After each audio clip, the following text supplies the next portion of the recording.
El Tiangco, ang inyong kapusong totoo.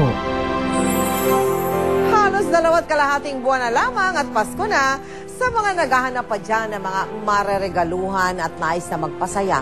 Baka gusto po ninyong makibahagi sa taon ng Christmas Project ng GMA Kapuso Foundation na Give a Gift alay sa Batang Pinoy. Sa edad na 62, dapat sana nagpapahinga na si Lola Sosima.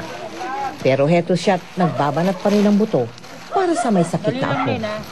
Mga kalakal na plastic ang nagpapawid sa kanila sa pang-araw-araw na pangangailangan. Kulang na kulang para matugunan ang gamot sa cancer ng apong si Sherwin.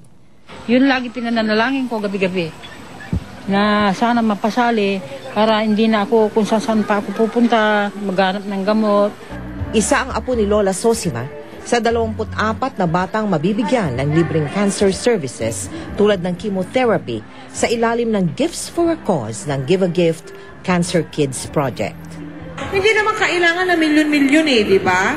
Hindi naman, kung ano lang ang kaya, iyon ang ating itulong. Bakit kanyo? Sapagkat napakapalad natin na tayo ay walang ganyang klaseng paghihirap. 4 na taon ding nakipaglaban sa leukemia si Angela May. Ngayon sa edad niyang 10, hindi mo na siya kakakitaan ng bahid ng pagkakasakit. Sana po mag-donate kayo sa GMA Kapuso Foundation dito, para po matulungan ng mga batang may cancer tulad ko po. Ang Cancer Kids ang ilan lamang sa ating napapasaya tuwing Kapaskuhan. Hudyat din ang naganap na launch para simulan ang pamimigay ng aginaldo sa iba pang bata sa iba't ibang panig ng bansa sa ilalim naman ng Give a Gift alay sa Batang Pinoy Christmas Project. Maraming salamat po sa Gotong Foundation at Ever Gotesco Mall na 11 taon na nating katuwang ng GMA Kapuso Foundation sa Gifts for a Cause ng Give a Gift Cancer Kids Project.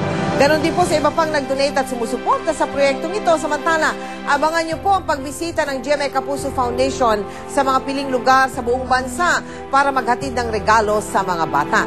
Kaya sa mga nais pong magpasaya ng mga bata ngayong Pasko, pwede pa po kayong umabol at